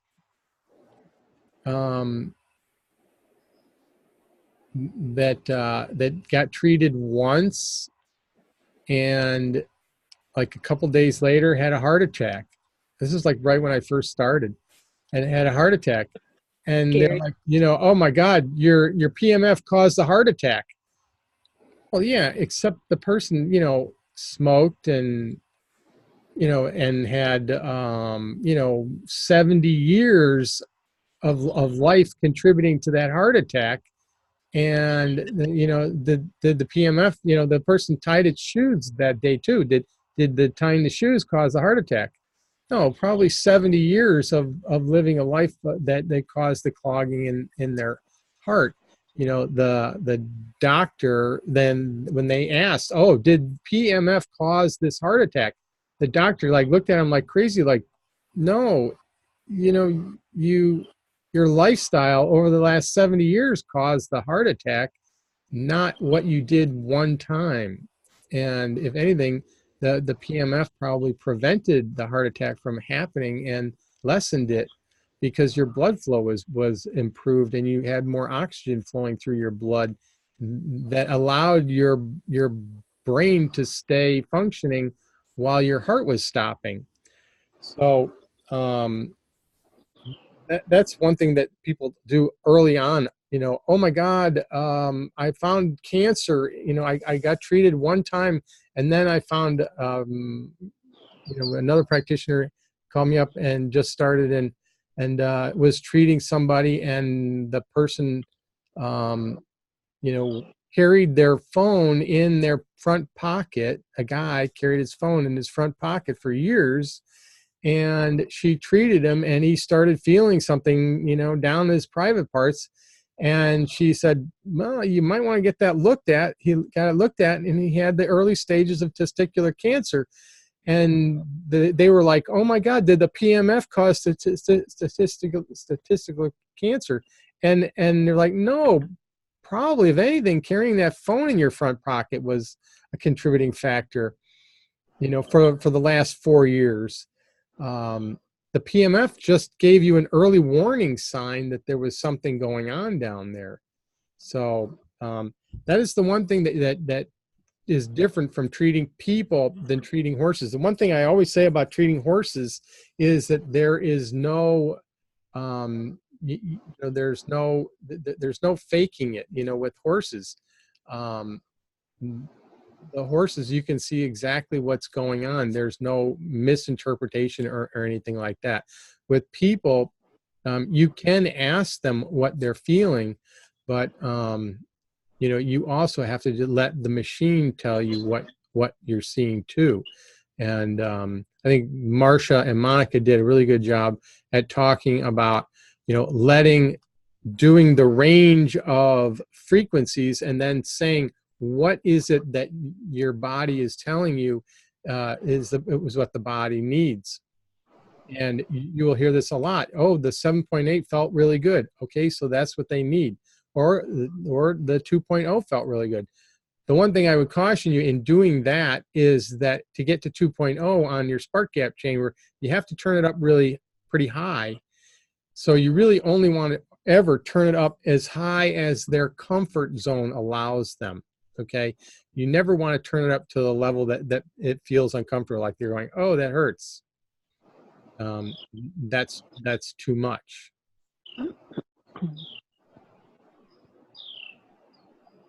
Okay, so here's another question. Can PMF damage a cell phone battery? Yes. The PMF seems to ping off a metal chair. Does this take away from the session? Yes. If you're hearing a pinging on the metal chair, what's happening is the magnetic field is arcing onto that metal chair. And all the power is going into that arc. It's coming out of the loop into that arc. So you definitely do not want to do that. If you do that long enough, you'll see that where it's arcing is creating it will actually burn through your loop.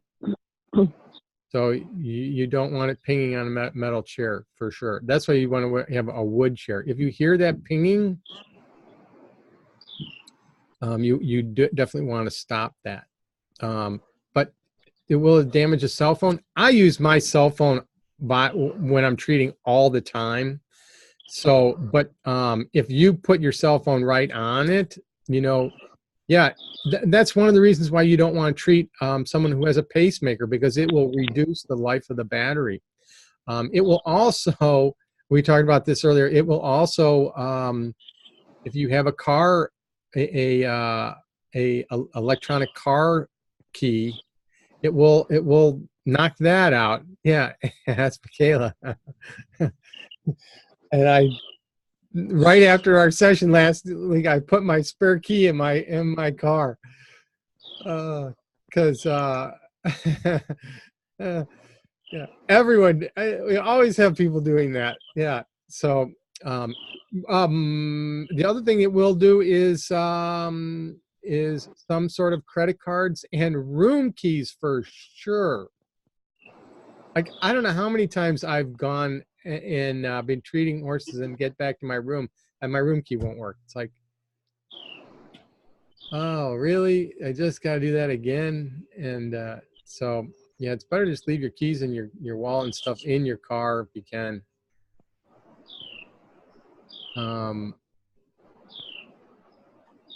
So any other questions? There's nothing off topic. Everything's on topic. We can love to have all the questions that you guys want. A couple of things that I've got. I've talked about turning on the whole body. Oh yeah, as far as frequencies, there's one thing that I've really found works fantastic for me personally is cascading frequencies. If you're treating somebody a lot, and this is really particularly true for someone like has a stroke, or some chronic injuries that you're treating somebody a lot, there's a lot to be said for cascading frequencies. Starting at a low frequency and working your way up, and then working your way back down. If you have a pro, or if you're able to really fine-tune the frequency, there's a thing called octaves where you work up in either multiples of 2 or halves. Like if you go from 2 to 4, 4 to 8, and then 8 back down to like 5, and then 5 down to 2.5. Doing those kind of octaves and going up and then coming back down and exposing yourself to a broad range of frequencies and intensities is really wonderful. It will really give your body the broadest range of treatment that will really be beneficial for long term. I love to do a 90-minute session and just sit there and turn it up and turn it down and turn it up and turn it down and stay on each thing, you know, 10 minutes, 15 minutes, 20 minutes, or until I feel like, you know, I could change. That works particularly well with the Pro, but it also works with the spark gap chamber machine too, because as long as you're feeling the pulse, you're getting the benefits of it. And even if it feels very, very, very light, that still is still beneficial. Now, like Carrie, you're doing that on your head. Have you tried to make it so that it's like at that 7.8 frequency? I haven't figured that out on the X. So I just do it to comfort, because there's a lot of non-comfort when you get to head and teeth. Okay. Let's see. Oh, the other thing is 6.5 frequency. 6.5 frequency is great for improving your immune system, fighting off disease. So that's another really, really good frequency. If you feel like you're coming down with somebody, or something comes in to see you and says, "Hey, I'm not feeling well, or I'm battling off a cold or sickness," make sure you spend a lot of time at 6.5 for their whole body. You know,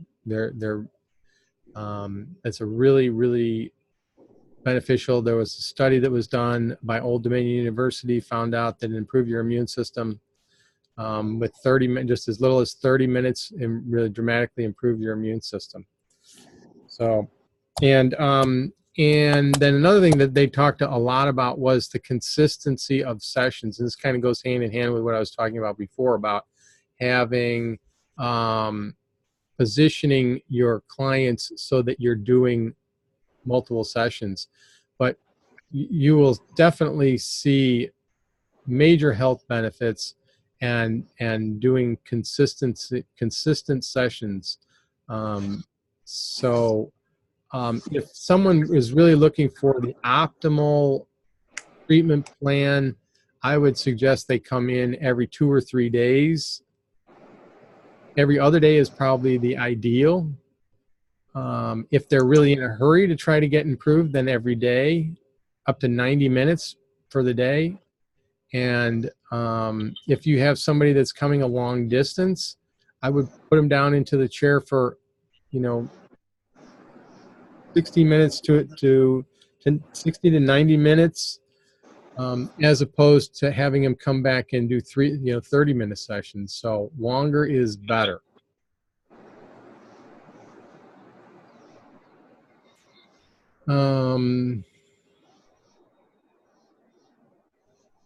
Okay, so another question about, can PEMF break down scar tissue? Yes, it can. You may need to do it at a fairly high intensity, and you're going to need to do it fairly often. You're going to need to spend some time on it, but yes, it absolutely can. I've seen scar tissues go from really hard and rigid, to really just being almost like a natural part of their skin, maybe just a line, where it was like before, it was like a whole area of just like, and that also goes for internal things. Really, you will get to a point, though. I mean, this is especially for newer practitioners, is kind of hard to do, and it goes counter to what we're really, our training is. But breaking down scar tissue sometimes does require you to kind of really crank it a bit and make it really kind of feel uncomfortable.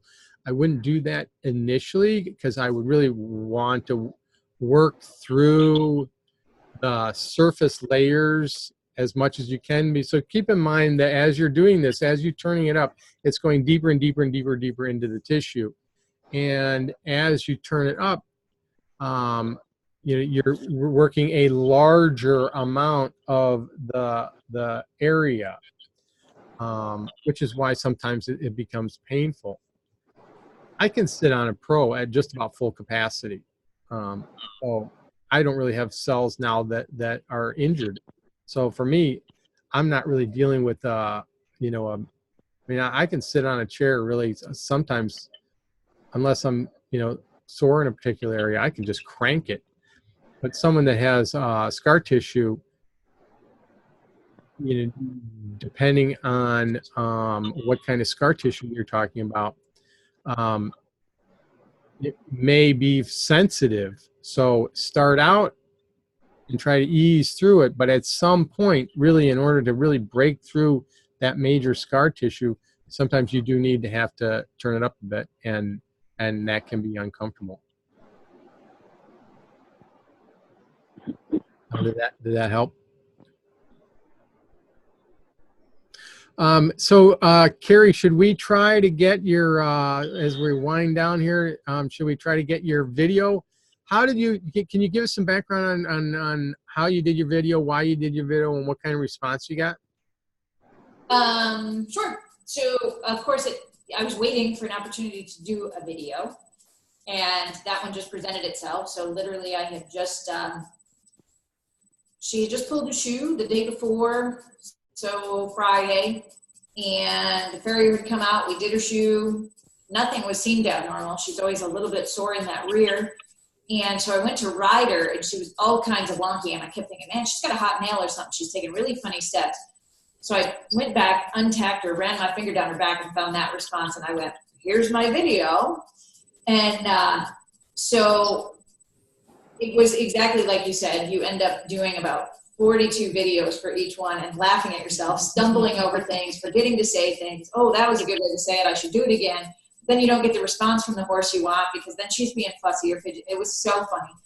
So then figured it would just be a couple sessions because this was abnormal for her. But I think it worked out great to then be able to propose the idea of that's why we do 3 sessions, because now you can kind of see the difference. Blah, blah, blah. That kind of worked out lovely.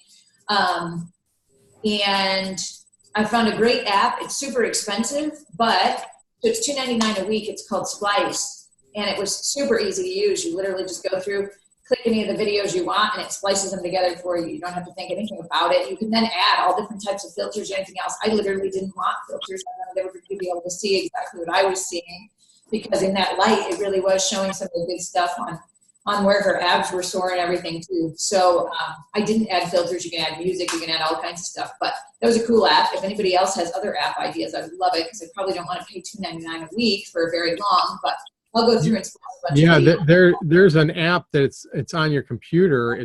That's much better, called Camtasia. I mean, it's a real cool.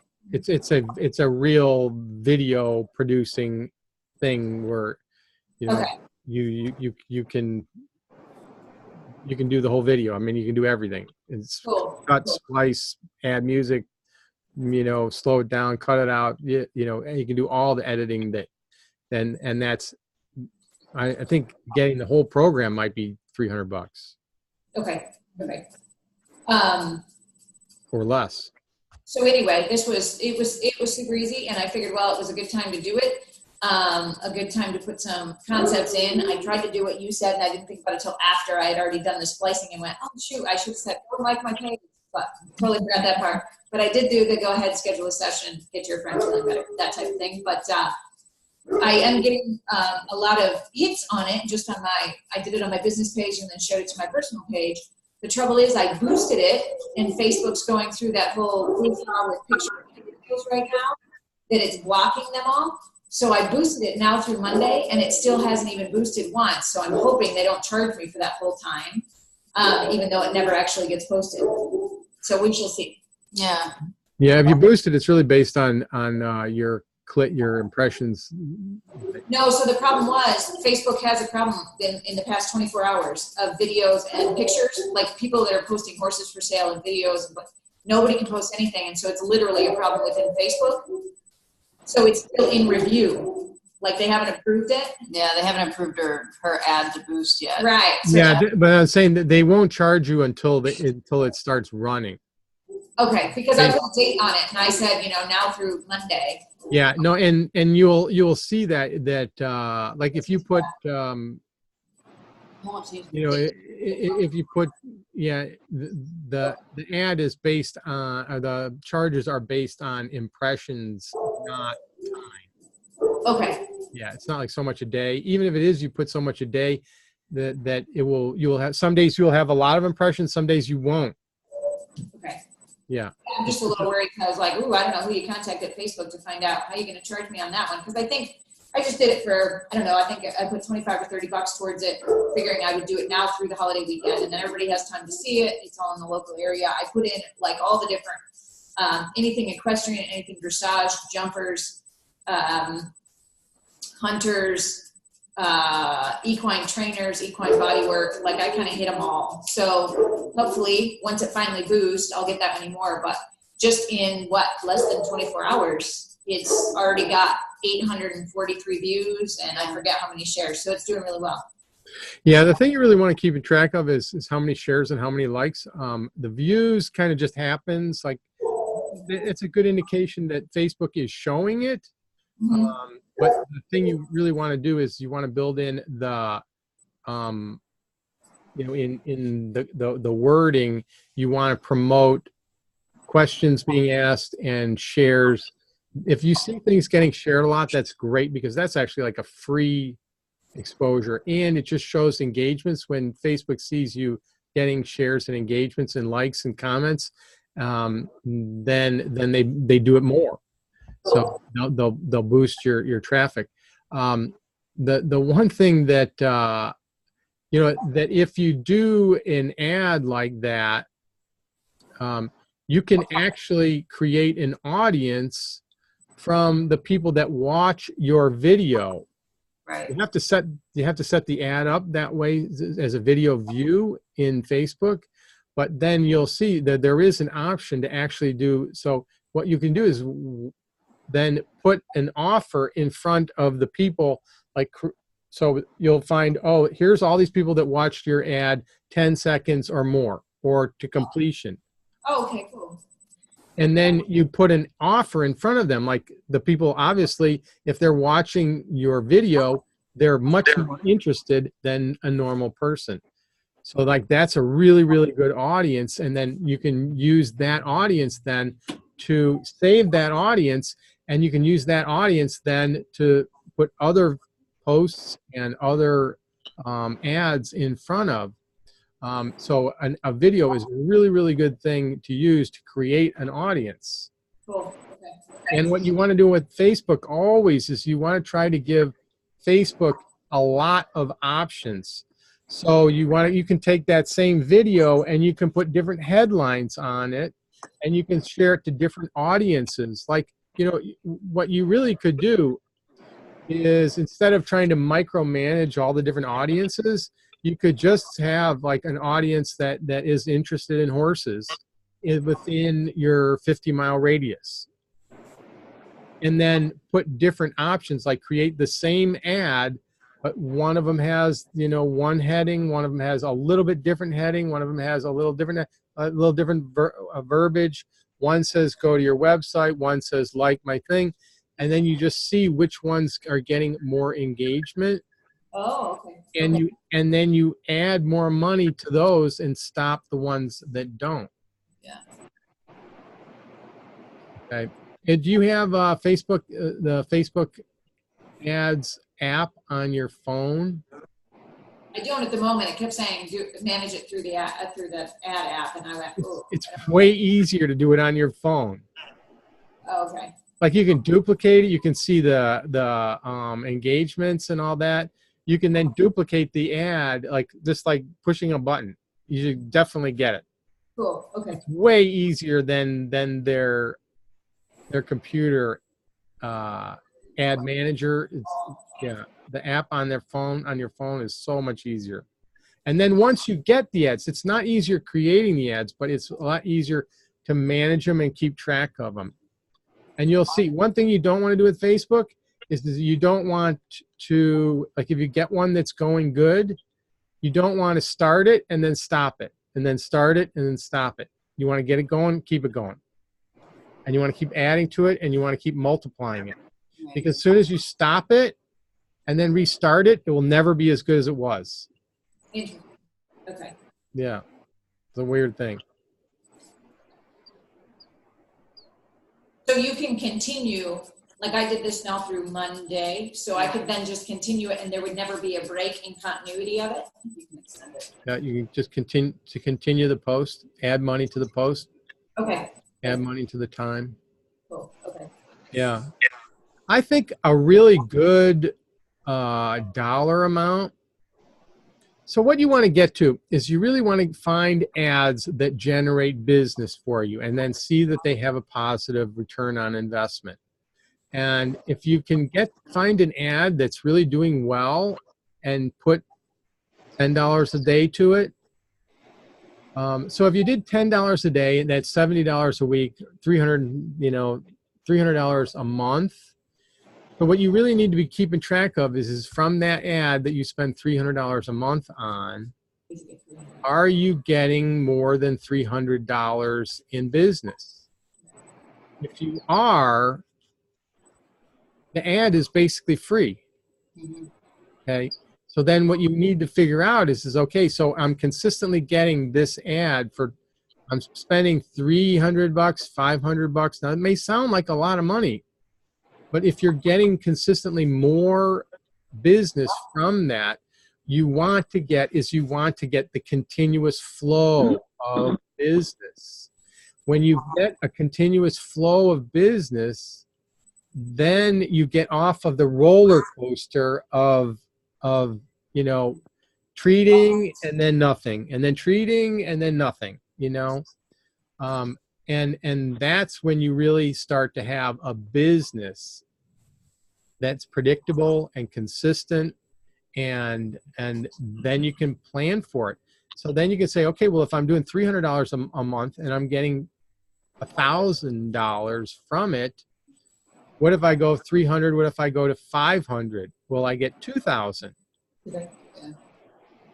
Now, I know, Michaela, you had a comment on Kenny's post about how you're trying to really struggling getting business coming in on and getting your business going. Yeah. And you're having a trouble getting horse people to commit, and you want to do more horse people than. Yeah, people seem to be, at least right now, a little bit more of a magnet for it. And part of it too, and Carrie and I have been talking about this, part of it too is just the fact that we're in the low season here. But I can't convince, I live in a horse community, and I can't convince people here to even try out some of their horses. So it's a little bit frustrating at this point. Are you going to barns and on a regular basis? I'm not doing the barn thing.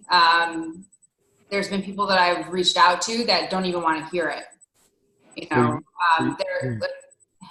eventing barns, and they're just not into anything, which is interesting. They're not even doing regular chiro or massage on their event horses, which I was a little bit shocked to hear, but they probably can't afford it. Huh? I said they probably can't afford it. Well, that's probably it too, but I mean, it's just, I live in a very upscale equestrian community here in Aiken. These people have money and they're getting them to part with it out of their wallet is proving to be a little bit frustrating. Part of it is because they don't understand what PEMF is. There's a lack of, education there. But it's just an interesting situation here to see. So, well, eventually. Yeah, I know Aiken. I know Aiken really well. Not like but I've gone down and done some treating. I certainly know, there's horse shows in there and everything, for sure. I mean, 100%. We had the same problem when we started. We were we were rock stars in Spruce Meadows, and we come back to Tryon, and they won't even think. They're like, oh, forget it, And we go into horse shows, and there are people like, oh yeah, all right. And then we go to people that have tons of money, and they won't do it at home. Yeah. If they're at home, generally there's not a big benefit for them. I mean, you have to go where there's really going to be a benefit. Now there are shows in Aiken, hunter jumper shows in Aiken. Oh, there's a lot of shows, hunter jumper, 3-day events. You got to go there. You got to go to the show and pass out your card. Get a flyer. Sometimes it doesn't work. We just did that too. Yeah, get your flyer and walk around in the beginning of the show. you know, when they're getting there, walk around, pass out your card. Just keep doing that, and go to the shows and keep doing that. And the business that you're going to find that is going to be beneficial is going to be in the winter, when the people come in that are training there over the winter. And those are the people that are down there. They are training, and they have a vested interest in getting the most out of their horses while they're down there. The people that are living there right now, it's hot. It's going to be tough. It's going to be really tough. Don't give up on it. Oh, I'm not going to give up on it. I mean, but the local, they just have to see it like multiple times before I think they. The local business, everybody is. This does not. You will get people in 3 years going, hey, you know, I'd really like to try that PEMF, you know, and like, I've been talking to you for 3 years about this. Yeah. Is that not familiar, Carrie? So the whole reason why I'm in this now is because it took her almost 2 years to convince me to try it on my dressage horse. And then it was like flipping a light switch. And then all of a sudden, a month later, like, here I am with a box. Exactly. So what you have to do is you have to go to the people that have an immediate benefit, where they can really see, oh, you treated my horse, I took him into the class, and they did so much better. Like, that's what you're looking for. You want that kind of thing. And then, so they're at the event, and they just they're going into dressage. You know, if for eventers, you have to get them before they go into dressage, and you have to get them on a package, so that by the time they crap out on cross country, you've got them, okay? Because after they just are out of it in cross country, they don't want to do anymore. Right. Even though their horse still really, really, really needs it, okay? If they paid you, so you, in an eventer, you want to do it before cross country, after cross country, after show jumping. Yeah, so you do, you know, get them before, so that their dressage is nice and soft and supple, and then right after dressage, so it gets them teed up for the cross country, and then after cross country, so that they're positioned for show jumping, so that they're not sore from show jumping, and so they clear all the lactic acid out and everything for show jumping.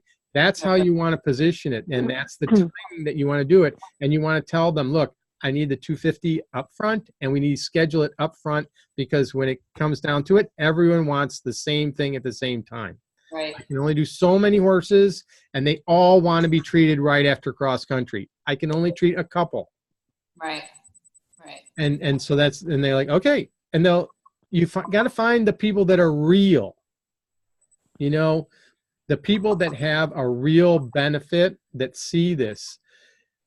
And the people that just want to do it once or whatever, or they don't have the money for it, it's like, that's fine. Then just let them go. Right. Yeah. You know, then they'll either get the budget, or they'll get the big horse, and then they'll come back to you. If not, then you just got to let them go. Right. Go on to those other people. But in Aiken right now, you've got horse shows, you've got events that are coming into the area. You got to work those. Those are where the business is. In the wintertime, then go to your dressage show, barns, where the northerners are coming down and then doing that. Forget about the polo players. Yeah, they don't spend any money on their horses. And I would absolutely go and get the 2-year-olds in training that are down there, getting ready for the sales. They're not going to want to do it prior until these 2-year-olds are getting close to the sale. Once they start getting close to the sale, then they're going to be like all over you. So you just got to kind of stay in touch with them until they get really close, because the way they start them out is that they're just galloping them, and then they're trying to weed through the ones that aren't going to make it. They're trying to find out the ones that are going to be good, and then they're going to be like, oh, this one could be really good. Oh, it's getting sore now, so we got to treat it. But if you can get in with a 2-year-old trainer, like I know there's a couple of really good ones down there. Carrie Frommer, yeah. Carrie Frommer. I've treated her horses at the sale, tons, and she will do this. What she'll do is oh, okay, you can treat one horse. And then you treat that horse and she's like, yeah, that really made a big difference. Okay, so you know what you're going to do. Why don't you treat another one? And then she's going to be like, okay, now can you do 8 of them? Right. And you know, and do them like 5 times. Get down. Sorry. You know, that's exactly what happened with Carrie. But there's a bunch of thoroughbred trainers that are down there that in the wintertime, that's where your money, that's where your local money is going to be. In the meantime, you got to go to shows. Okay. Sorry, I didn't mean to yell. My dog was jumping on the glass door. Hey, I totally get it. I got kids, got dogs, got horses. We got chickens in the house. You know, it's like. How is your chicken recovering? Yeah. She's pretty much better. She got PEMF for like 4 days straight. Exactly. Exactly. Aww. Yeah. So we're after 9 o'clock. So any other questions? Oh, let's see. If you could have any machine, what one would you personally choose? Well, the one that I use is the X. That's one I use all the time. That's really a fabulous machine. Now, is that the machine with the double, where you can have 2 therapies going at the same time and they're both full strength? That machine, or the middle machine where it's just one? Well, the X has one machine, you know, is one loop at a time. The double X is basically 2 X's in one machine, but they're 2 completely separate machines, 2 separate magnetic fields. You can't mix the magnetic fields. So you can be doing. Right. How heavy is that machine? That machine is about 52 pounds or something like that. Then you have the X1. Okay. What are you going to be doing it for? Are people? I have the X1. You have the X1? Yeah. Yeah, the X1. But I was thinking of going up to the higher machine because then I could do. You'd have 2 full strength loops going at the same time. Whereas when you have the X1, it's 50-50. Correct? Yeah, and they're both on the same setting. Correct. Yes. That's the machine I have.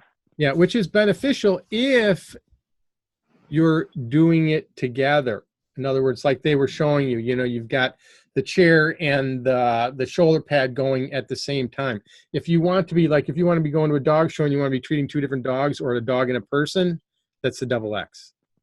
Right. Yeah. We developed all 3 machines. The X1 was already developed, but we put it in the yellow box. My personal thing is that, I mean, I love the double X, but it's a big machine, and it really depends. They're each of them have their strengths and minuses for what you want to be doing it for. If you want, I personally, the absolute best machine is the Pro, but the Pro has some limitations. Like, it's big, and you have 2 accessories on that are the same setting. But if you're going to treat a person and you want to be able to layer the accessories, that's the way to go. You can do what you can do with the X1. That's the benefit of the X1, is you can layer the magnetic fields. You can be doing two people or 2 different things at the same time. You just got to keep in mind that they're the same. It's more than enough power to do 2 different things. Like, you can be doing a horse at the same time you can be doing someone in the chair with the X1, but you have to set it at the least, the lowest common denominator.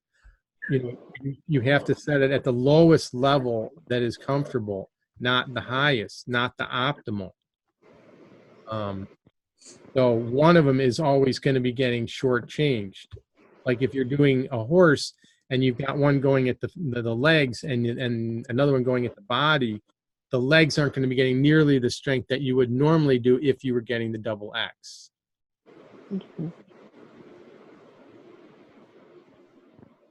But for, I think, all around, versatility, I love the X.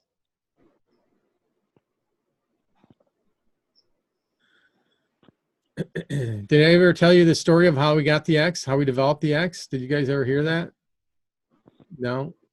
So we were. It's a quick story, and then we'll go. But Sherry and I had been through MagnaWave. They started stealing our leads, so we went to Equipulse. Equipulse started stealing our leads too. So we started looking for another distributor, being very guarded and all that. We're like, God, I don't know, this PMF business is just, the people are just like really not very reputable. So we really went into pulse centers with our eyes open, like, okay, we're going to really interview these people and make sure that they're going to be people that we can work with. And so we went down and walked them through the manufacturing plant with Paul and Gary, the president at the time, and we saw the little. They had a black box at the time, and I was going to show you. I have the box. It's behind the thing, but anyway, we saw this little Pelican box, and as we're walking around, he's showing us all of the capabilities and everything, and I was like, hey, what's with that black box? He's like, I don't know. We've been thinking about trying to put one in there, but I don't know. And Sherry and I had been talking to MagnaWave about putting one in this yellow Pelican case. And they had been trying, and every time they came out with one, they couldn't get it to work. They were being cheap on the main part that comes through there. It would blow up every time. And so for about 6-8 months, we tried with PMF Systems to develop that, and they couldn't make it work. So when we said, all right, we're going to switch manufacturers, we started talking to Paul, and Paul said, I said, what we really want is we want your X1, that they had the X1 and they had the Pro. And they said, we want to have a single loop machine that's half is the size, twice the power, and less money. And Paul's like, oh, what else do you want? Like, if you can get that, it will sell like crazy. And I said that we want it not black, we want it yellow. And we want to call it the little yellow box. And they're like, okay. And Paul, you put a challenge to him, and he's like, oh, okay, I'm going to try this. So he tried and got it going. And we went through several different gyrations. The first one he came back with, he switched boxes at the last minute, and he put it into the same box that a MagnaWave's in, the green suitcase, except he had a black suitcase. And he's like, okay, I got the prototype for the X. And he sent it to us, and it's like, it's in the wrong box. Like, why did you switch the box? Forget it. Nope, send it back. We didn't even turn it on. We're like, send it back. And it's like, we took the picture. I was like, this is the box that you want. There it is. I'm ordering you one. And I got on Pelican. I ordered one, sent it to him, like, put it in there. And it's another couple of months left. We were on vacation, and he sent me the X. We got it, pulled it out of the box. And actually, Samantha got it sent to her, and she pulled it up and brought it up to us up in Boone. And we turned it on. We're like, man, this thing is just going to kick ass. This is going to really go. And so we started taking it around. We started taking it around to the different shows and stuff. And we went on a 4.5-month road trip and went down to Wellington, Ocala, out to California, the finals in Omaha, Nebraska. We went out to Long Island. We demoed it to the people who own Barnes & Noble. We took it to the World Equestrian Center in Ohio. We took the thing on the road for 4.5 months. And, we sold more X's in the first 6 months. We basically doubled the size of pulse centers. That we doubled their sales. We sold more X's in that 6 months than MagnaWave and Equipulse and all the PEMF system had done in like 5 years combined. So it launched, I think, the finest high intensity. It became the number one PEMF selling machine in the world. And we sold $6 million worth of systems in 2 years. And that was in a market that MagnaWave at the time, when we first started, MagnaWave was the king. And they sold at the most about, if you believe what Pat says, at the most about $1 million a year is what the most that they were selling as systems a year. We sold 6 million in 2 years. So it was a major thing. We sold 420 of them. Just to give you some scale, Equipulse, so Pat Zemer sold at the most about 40 systems a year. He has at the most 300 practitioners over, and he's been doing it like 10 years. And Henry of Equipulse, he has only sold 120 systems in his entire 10 years, and we sold 60 of them. So over 10 years, he only sold 60 of them, and we sold 420 of them in less than 2 years. Give you an idea. So that little X machine, this is a great machine. So anyway, that's the story of the X. Well, we've gone over again. So thanks a lot for you guys for joining us. I hope I answered everybody's questions. Next week, we have a great one with Kelly Lagarada and How to Pulse Dogs. So, and if you want to replay the Sherry's little raisin story, I think just that little segment, as well as all these segments, are always in the portal. So go and watch that one if you want to own your elevator speech. So thank you very much, Angie. It was great to have you. Yay! Thank you. Yay! It looked like you have nice weather out there. So all right, you guys, thanks a lot. Yeah, very nice. Get down. Go and treat some horses. Have some fun. Okay, thank Thank you. you. Thank you. Bye. See you next week. Okay.